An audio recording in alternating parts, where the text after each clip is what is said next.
A Arca da Aliança é um dos objetos mais intrigantes já descritos na Bíblia. Esse artefato foi construído com o intuito de servir como forma de comunicação entre Deus e o povo hebreu. Para que esse contato fosse possível, era necessário a ajuda dos sacerdotes, que eram homens que serviam de intermédio entre Deus e o homem. Esses sacerdotes realizavam alguns sacrifícios, e logo em seguida, o tabernáculo se enchia de fumaça e Deus falava face a face com seu povo. Então, senhoras e senhores, no vídeo de hoje eu vou falar da Arca da Aliança, o objeto mais misterioso da Bíblia.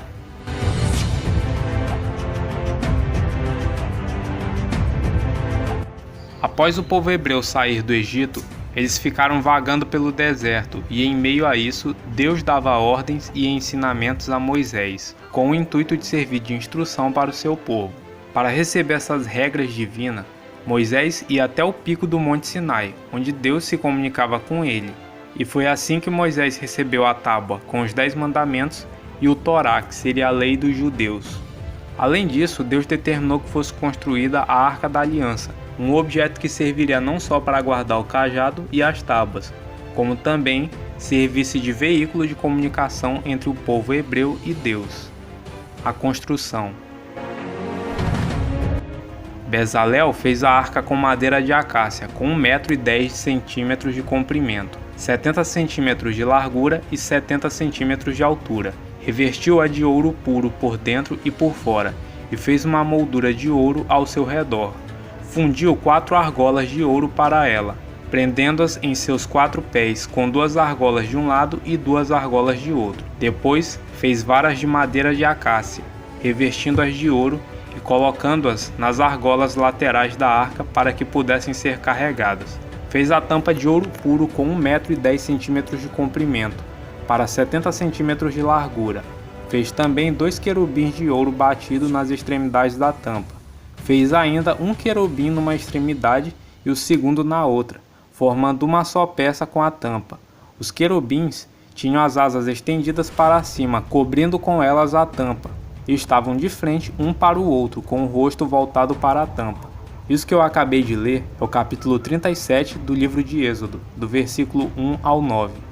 Eu li essa parte porque ela explica exatamente como a arca foi construída.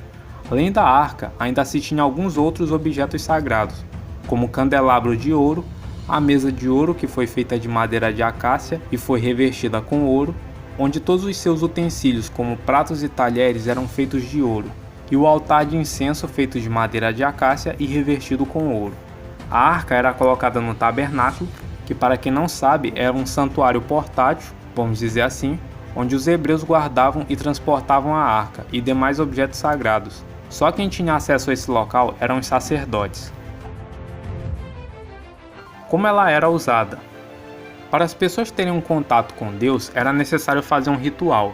Nesse ritual, o sacerdote pegava um carneiro e o sacrificava com o intuito de representar que o pecado gera a morte. Então as pessoas tinham seus pecados cobertos pelo sangue do cordeiro.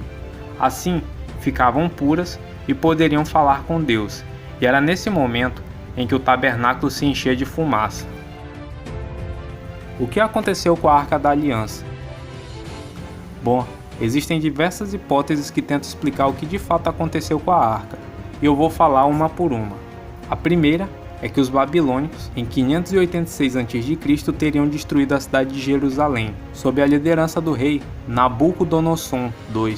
De acordo com o livro de Macabeus, o profeta Jeremias profetizou a destruição de Jerusalém, e por isso teria escondido a arca no Monte Nebo. Segundo o arqueólogo Dan Barat, a ação descrita no livro de Macabeus tem uma conotação cultural.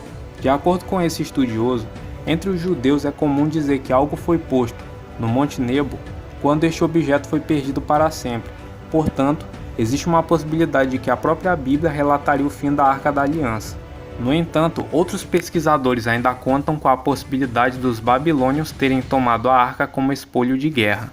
Já outro livro sagrado dos judeus, Talmud, afirma que o rei Josias teria escondido a arca em um compartimento secreto do Templo de Jerusalém. Quando os hebreus voltaram a Jerusalém em 539 a.C., reconstruíram o templo, mantendo o local da arca sem a presença da mesma. Tal constatação foi feita pelo general romano Pompeu que ao tomar a cidade de Jerusalém indagou por que os judeus mantinham um quarto vazio em seu templo. Depois disso, a chamada diáspora judaica manteve o mistério da arca acobertado. Somente no século VII apareceram alguns relatos de que a Ordem dos Cavaleiros Templários mantinham a relíquia em segredo. Atualmente, há um grupo de religiosos etíope que diz manter a arca escondida. Os monges da Igreja Santa Maria de Sião teriam recebido a arca das mãos de Menelik, filho do rei Salomão com a rainha Sabá, em 950 a.C. Segundo os monges, a Arca da Aliança permanece escondida em um templo próximo ao lago Ziway. Até hoje ninguém foi autorizado a entrar nesse local e finalmente desvendar o mistério.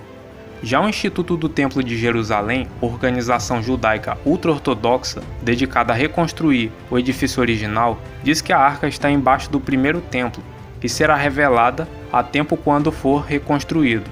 Essa reconstrução pode ser a construção do terceiro templo de Jerusalém, que eu não sei afirmar se já está em andamento, mas o terceiro templo já possui planta e uma maquete. Mas me responde uma pergunta, em qual dessas hipóteses você acredita sobre a Arca da Aliança? Deixe sua opinião aqui nos comentários. Esse aqui é mais um vídeo que chega ao final. Não se esqueça de deixar seu like e inscrever-se no canal. Críticas e sugestões, deixe nos comentários. Aproveite e assista outros vídeos do Mente Fora do Cubo. Até a próxima e fiquem com Deus.